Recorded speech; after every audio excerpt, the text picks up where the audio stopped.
I've seen a lot of scale of the universe type videos.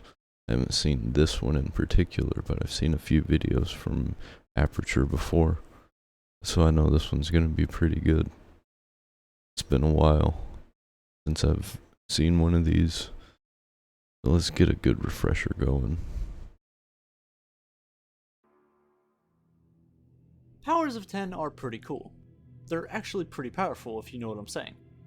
But what is a power of 10?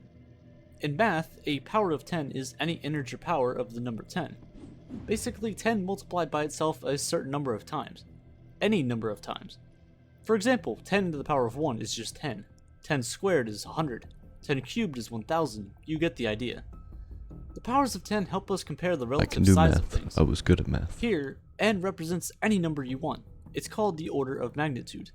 A positive order of magnitude will make x bigger, while a negative number will make x smaller. The effect of adding one extra zero to the beginning or end of any number may seem irrelevant. But what happens if we take these numbers to the extremes? What might these numbers represent?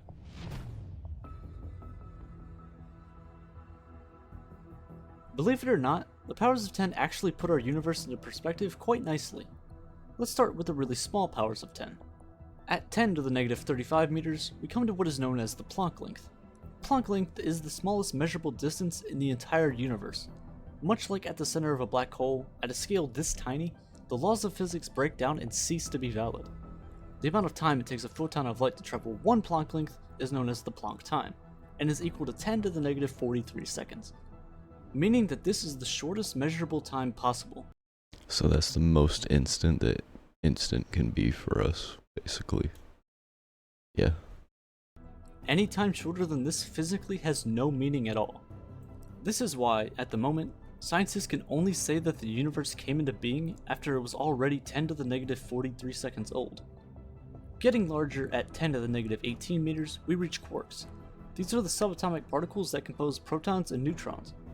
10 to the negative 7 meters, we reach the smallest forms of life, single-celled organisms. At 1/10 of a meter, you'll find things that you can see, like eggs, birds, and toilet paper. At 1 meter, we have everyday life, humans, dogs. Blue whales come in at a solid 30 meters. Next, we come across the meaning of life, or 42, whatever you decide it is. At 270 meters, we reach the length of the Titanic. Triple that, and we get the population of Vatican City, the smallest I country don't know what's in the happening world. anymore. It's kind of funny because Central Park in New York City is actually 4 kilometers long, and is 8 times larger than Vatican City, which is an entire country. Clocking in at 11,000 meters is Phobos, Mars' largest moon. Fun fact, one day it's going to crash into Mars, so if we're going to colonize okay. it, we should probably find a way to deal with it. I see where With it's an going. order of magnitude of 5, we have Hydra, one of Pluto's moons. Even though it's a moon, it's only 100 kilometers across. The state of West Virginia in the United States is actually 4 times as large. There's also about 10 to the 5 hairs on the average human head. At 2,300 kilometers in diameter, we have everyone's favorite planet, Pluto. Oh, wait. Anyway, moving. Pluto is not a planet, I'm sorry. I don't care if it's been classified this whole time as a planet, it does not meet the qualifications of a planet. Moving on, with an order of magnitude of 7, we have Earth. At 12,700 kilometers, at a diameter of 200,000 kilometers, we have Proxima Centauri, the closest star to our Sun. It's also home to Proxima b, an exoplanet with features much like Earth. If there were to be a manned mission to any other star system's planets, Proxima b would probably be the first choice. With an order of magnitude of 9, the Sun clocks in at about 1.4 million kilometers wide. It accounts for more than 99.8% of the mass in our solar system. At 10 powers of 10, we come across the orbits of Mercury, Venus, and Earth, ranging from 36 billion kilometers from the Sun all the way to 93 million kilometers. Although these orbits seem pretty big, they're dwarfed by one of the most luminous stars in the sky, the Pistol Star. At 470 million kilometers wide, it radiates as much energy in 20 seconds as our Sun does in one whole year. But the Pistol Star is nothing when compared to the largest star ever discovered, UY Scuti. Heard of this one. It is over 2 billion kilometers wide, and if it were to replace our Sun, it would completely swallow the planets of Mercury, Venus, Earth, Mars, Jupiter, and Saturn. Ugh. At 26 billion kilometers, we reach what is known as a light day. It is exactly how far light travels in 24 hours. This distance is currently farther than any human or space probe has ever traveled. At 10 to the 14 meters away from Earth, our solar system appears only as a small point of light in the sky, just like every other star that we see in the night sky. 10 to the 15 meters, we have the Cat's Eye Nebula, one of the most complex nebulae ever discovered. The entire nebula is nearly half a light year in diameter. At 2 So far, I'm still holding on. I know what he's saying so far. light years away from Earth, we reach Halfway the through Oort it. a region of space filled with water and methane ice.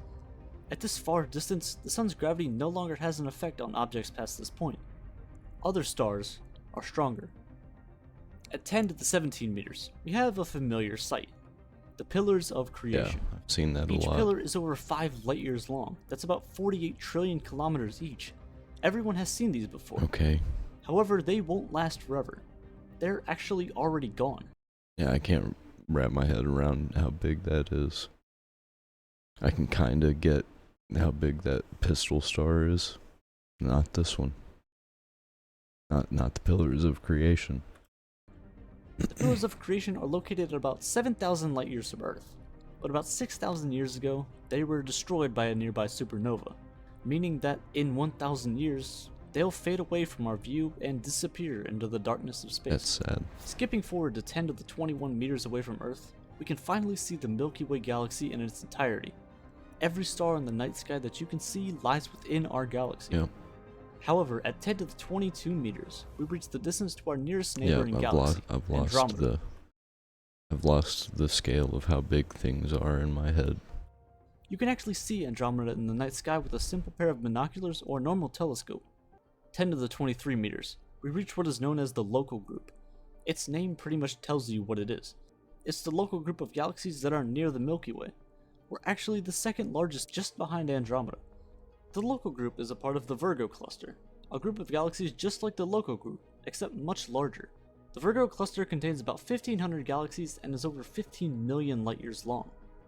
At 10 to the 24 meters away from Earth, we come across the anomaly known as the Great Attractor. See, objects with a lot of mass have a stronger gravitational pull. That's why planets have moons and you don't. They're a lot more massive than you are. However, the Great Attractor is a bit different. It's pulling clusters of galaxies towards it, but I've seen a few people, I'm surprised, don't have moons. we can't observe or see what it is. It's an object with a mass tens of thousands of times larger than the Milky Way's, but we don't even know what it is. At 10 billion light years from Earth, we come across the largest known object in the universe, the Hercules Corona Borealis Great Wall. It's a bit of a mouthful, but rightfully I've heard of this. Don't know how big it is either. so. Why? Because it physically should not exist. Yes. It is 10 billion light years long, 7 billion light years wide, and nearly 1 billion light years deep. Don't This even means know what that light would means. take 10 billion years to cross the entire wall only once. To put it into perspective, the universe is only 13.8 billion years old. In the time that Earth has been a planet, about 4.5 billion years, the light that has left at one end of the Great Wall hasn't even made it halfway to the other side yet.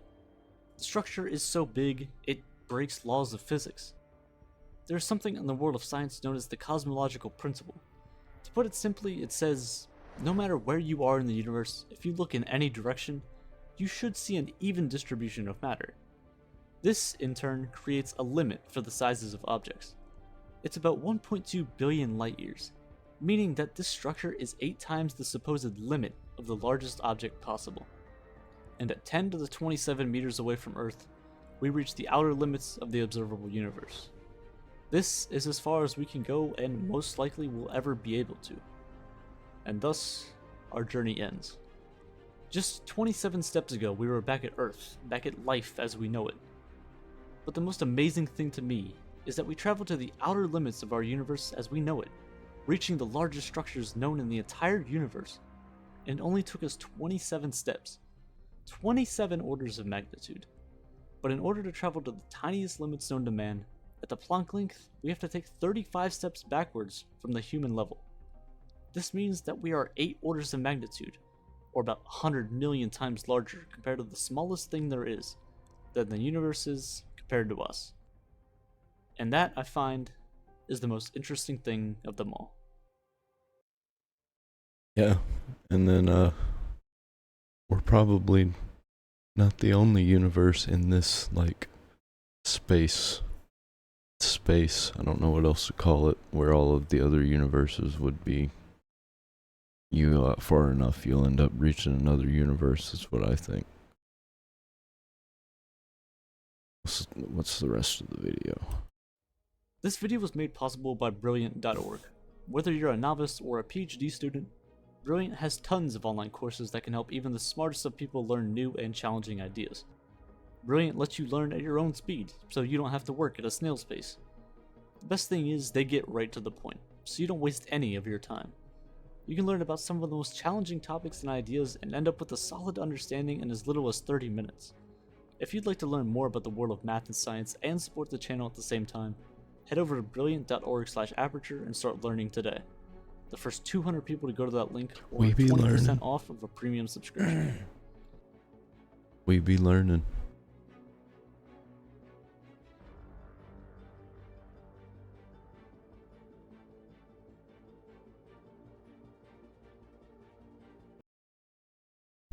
Alright, so cool video.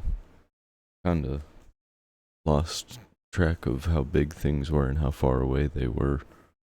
Probably about the third stage, I don't remember which ones it was. But yeah, it's crazy, and I think it's gonna get crazier.